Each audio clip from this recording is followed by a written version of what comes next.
vamos falar sobre um dos mais importantes processos biológicos. Francamente, se esse processo não ocorresse, nós provavelmente não teríamos vida na Terra e eu não estaria fazendo esse vídeo, pois não haveria lugar onde eu pudesse conseguir comida. Este processo é chamado fotossíntese.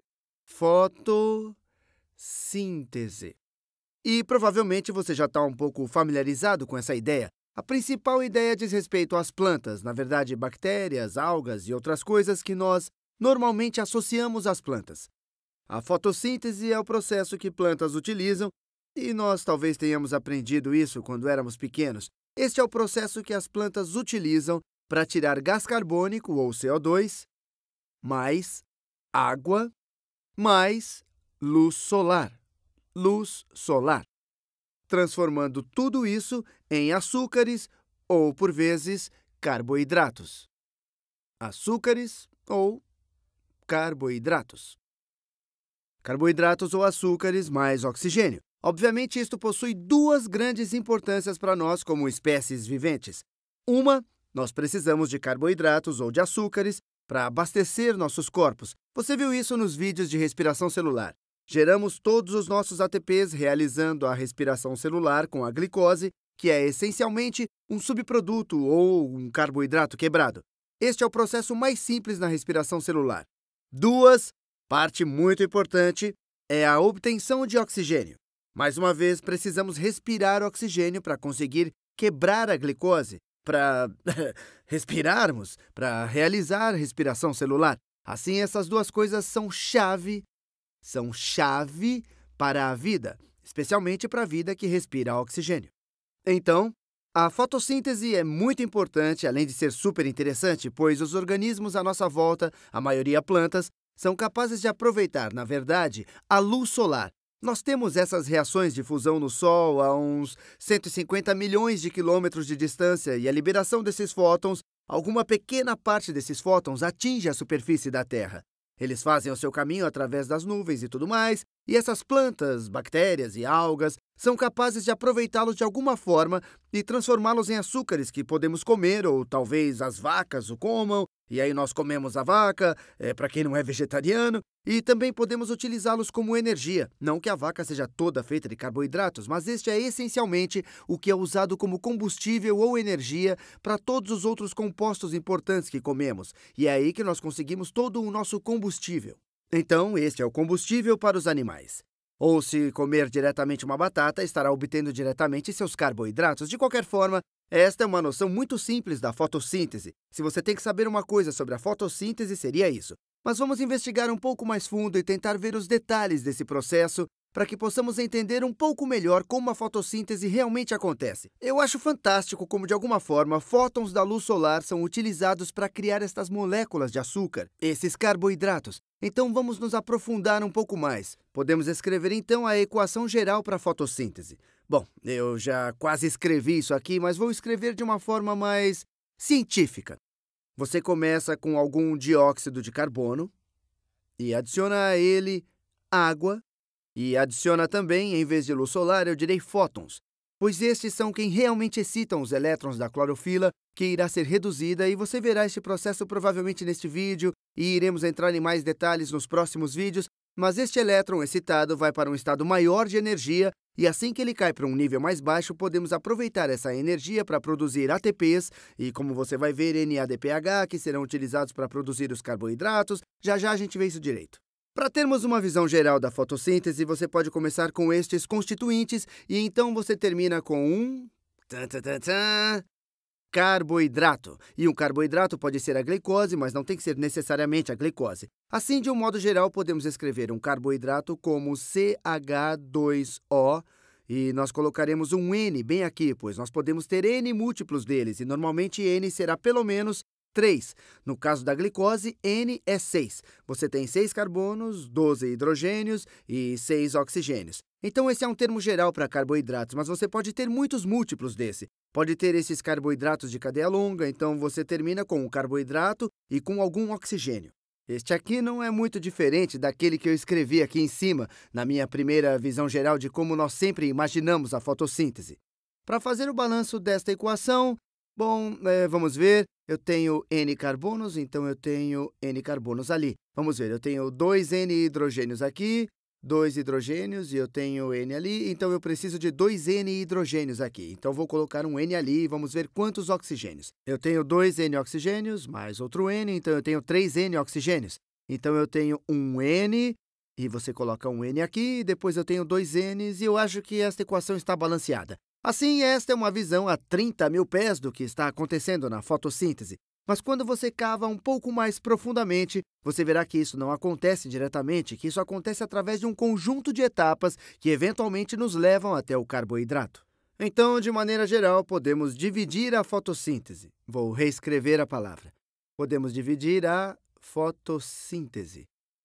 E aí nós nos aprofundaremos nos vídeos futuros, mas eu vou passar a visão geral primeiro. Em duas etapas. Podemos chamar a primeira de fase clara. Fase clara, ou às vezes são chamadas de reações dependentes de luz, e agora esta pode ser a melhor forma de escrevê-la. Vou escrever assim. Dependente de luz significa que elas precisam de luz para ocorrer. Reações dependentes de luz. E então você tem uma parte chamada de etapa escura, e esse é um nome ruim porque essa também ocorre na presença de luz. Etapa escura. Estou escrevendo com uma cor um pouco mais escura. Viu só que genial? Enfim, e a razão por que eu disse ser um nome ruim é porque esta fase continua a ocorrer na presença de luz. Mas a razão pela qual esta etapa é chamada de etapa escura é porque você não precisa da luz, ou esta fase da fotossíntese não é dependente de fótons para ocorrer. Então, um termo melhor para isso seria reações independentes de luz.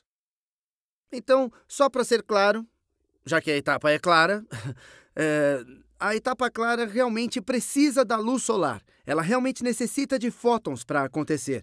A etapa escura não necessita de fótons para acontecer, embora ela também ocorra quando o Sol está presente. Ela não necessita desses fótons, mas ela precisa dos subprodutos da etapa clara para ocorrer. Então, esse é o porquê dela ser chamada de etapa independente de luz. Ela ocorre enquanto o Sol está presente, mas ela não necessita do Sol. Esta aqui necessita do Sol, então eu vou deixar isso bem claro. Portanto, ela exige luz solar, ela requer fótons. E deixa eu apenas dar uma breve visão geral sobre isso. Isso talvez nos leve a começar a construir um alicerce a partir do qual podemos nos aprofundar. Então, a etapa clara necessita de fótons. E, em seguida, necessita de água. Assim, a água vai para a etapa clara e sai no outro lado das reações da etapa clara. Nós terminamos com algum oxigênio molecular. Então, isso é o que ocorre na etapa clara, e eu estou indo ainda um pouco mais fundo no que realmente ocorre. E o que a etapa clara produz é ATP, que nós sabemos ser a moeda corrente celular ou biológica de energia. Ela produz ATP e NADPH. Agora, quando estudamos a respiração celular, nós vemos a molécula NADH. A NADPH é muito similar, tem apenas esse pezinho aqui. Você apenas tem esse grupamento fosfato aqui, mas eles realmente realizam mecanismos similares. Este agente bem aqui, essa molécula bem aqui, é capaz de retirar, e pense no que isso significa, é capaz de retirar este hidrogênio e o elétron associado a este hidrogênio. Assim, se você retira um elétron para outro lugar ou outro alguém ganha um elétron, significa que alguma outra coisa foi reduzida. Deixa eu escrever isso aqui. Essa é uma boa coisa para lembrar. OPEREG, ou oxidação está perdendo um elétron. Oxidação é perder OEP. Redução é ganhar um elétron. Sua carga é reduzida quando você ganha um elétron. Ele possui uma carga negativa. Então, este é um agente redutor. Ele torna-se oxidado pela perda do hidrogênio e do elétron junto dele. Tem toda uma discussão sobre a visão biológica versus a visão química da oxidação, mas é a mesma ideia. Quando eu perco um hidrogênio, também perco a capacidade de monopolizar aquele elétron do hidrogênio. Então, ele bem aqui, quando reage com outras coisas, é um agente redutor. Ele libera esse hidrogênio e o elétron associado a ele, e assim a outra coisa é reduzida. Então, isto é um agente redutor. Agente redutor. E o que é útil sobre isso é que quando esse hidrogênio, e especialmente o elétron associado a ele, vai do NADPH para, digamos, outra molécula e vai para um estado de energia inferior, esta energia pode também ser utilizada na etapa independente de luz, e nós vemos na respiração celular a molécula bem similar NADH, que através do ciclo de Krebs, ou realmente de forma mais importante, através da cadeia transportadora de elétrons, é capaz de produzir ATP, uma vez que libera seus elétrons e eles vão para níveis mais baixos de energia. Mas eu não quero te confundir muito, então, na etapa clara você pega fótons, você pega a água e isto libera oxigênio, ATP e NADPH que podem ser utilizados na etapa escura. E a etapa escura, para a maioria das plantas das quais falamos, é chamada de ciclo de Calvin. Ciclo de Calvin. E eu vou entrar em muito mais detalhes de como isso ocorre no ciclo de Calvin, mas ele toma o ATP, o NADPH e ele produz, não diretamente, mas produz glicose. Ele produz, você provavelmente já viu isso, você pode chamar isso de P-Gal, pode chamar de G3P, isso tudo nos leva, deixa eu escrever aqui, isso é fosfogliceraldeído. Fosfogliceraldeído. Ô, letrinha bonita, hein? Que beleza! Ou você pode chamá-lo de gliceraldeído 3. Vamos escrever gliceraldeído 3 fosfato. E é exatamente a mesma molécula. Você pode quase imaginar isso como, essa é uma simplificação geral bem grosseira, mas como 3 carbonos com um grupamento fosfato ligado a ele. Mas ele pode ser utilizado para produzir outros carboidratos, incluindo a glicose. Se você possui 2 desses, pode utilizá-los para produzir glicose.